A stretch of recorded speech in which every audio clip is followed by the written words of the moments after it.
Hello and welcome to the Way of the Mystic show. Today we are going to be talking about reopening your psychic senses after you've closed them down or had them closed down. A lot of young children will have certain experiences, different abilities, and they are closed down, or as you get older you shut them down yourself if something happens and it gets a bit overwhelming or a bit much. So I speak to so many clients who after closing down suddenly then want to open. I mean, this is something that I experienced myself, and so something that I am well versed in doing.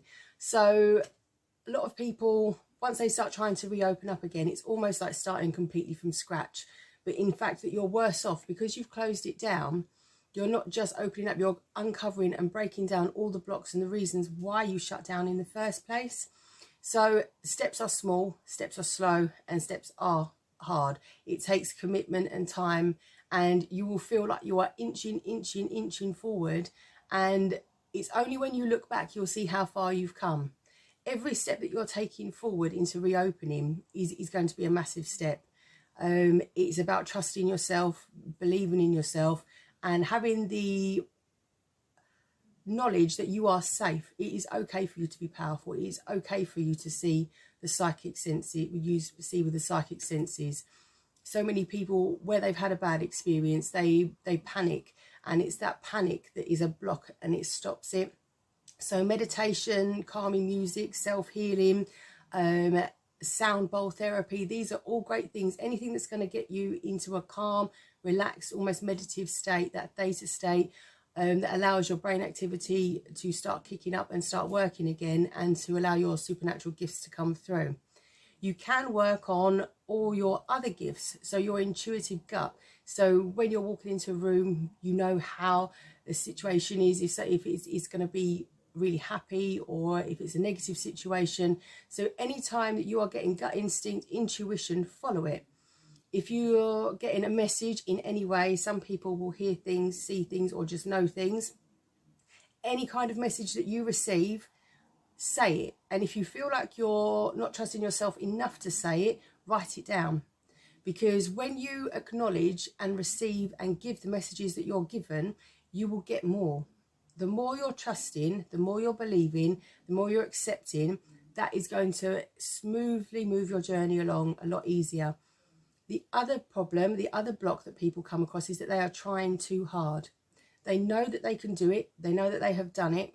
They know that they can see the celestial realm. They know that they can speak to angels. They know that they've seen them. They know that they are getting the signs, like the feathers, the numbers, music, books turning up, coincidences and synchronicities.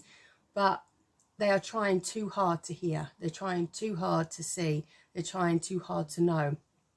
And that is part ego based, and it is a blockage. It is now the fear. If you trust and know that you're just on your path, you're going to take your time, and you're just going to work slowly through as you're given. Unfortunately, the celestial realm has a slightly different version of time to we do. And I know from personal experience that when I was trying to reopen back up, it seemed forever. And I kept being told, it's coming, it's working, it's happening. And I was thinking, it's just not happening. It really isn't.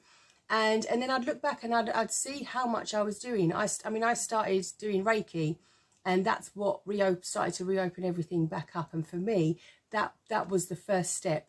I'd always sort of kept it in the back of my mind, and I knew it was there, and my family's very spiritual, so it was all around me anyway, but I just didn't. And so starting to do the Reiki, and everything's starting to open up and getting messages as soon as you're doing the healing and knowing things again, it really, really rebooted me into wanting to open back up. And so I've spent a lot of time helping clients to go through the same transition period where people used to grow up with it, and it used to be taught generation by generation. Everything was accepted, it was okay, and you knew what you was doing, you knew the dangers and the right routes to go down, and the things that you can do right, the things that you can do wrong, all about protection, the rituals. And that's not taught today. You have to go out and find teachers, you have to go and find people who've got these experiences, and people don't always want to talk about it. It seems you might be seen as weird, and you'll know someone who's spiritual. You'll know someone who can see and feel and hear things, because they'll say, I know this sounds funny, but, and they always put that precursor beforehand, before saying something. It gives you that sort of softening edge into saying something that you know might be a bit way out there, or you know something that you might shouldn't know by any normal means. So take your time. Don't judge yourself, don't push yourself, and don't expect too much. The more you can do to raise your vibration, the easier it will be. Keep yourself calm, keep yourself relaxed, meditate, eat healthier. I know I am a fine one to talk. I am terrible for chocolate, absolutely terrible. But I do try to, when I am trying to raise my vibrations, I cut down on meat, I cut down on sugary foods, I cut down on caffeine, go for the chamomile tea, which is my favourite. And all those things, they help. Yoga, exercise, and anything that takes care of your physical body and makes it a clearer channel will make it easier for you to raise your vibration and to reach a higher realm. So the higher your vibration is, the less that they have to lower theirs to get to you, to connect. It's like when you're tuning in on radio frequencies, you need to be on a certain bandwidth. So they can dial theirs down, but you need to dial yours up at the same time to meet in the middle. So the closer you get, the clearer everything is, and the more you'll get. Another thing I would like to say is there's a couple of books that I would definitely recommend. There is Doreen Virtue. I know she's gone on to Christianity and she's renounced a lot of the work that she did, but when I was reopening back up, How to Hear Your Angels by Doreen Virtue was phenomenal for me. It was one of the best things. It's got so many tips and exercises that you can do to open your third eye, how to hear, how to use your cognizance, how to feel and sense, and everything. It's got everything in there. And also Diana Cooper's A Little Light on Ascension is another fabulous book on how to raise your vibration.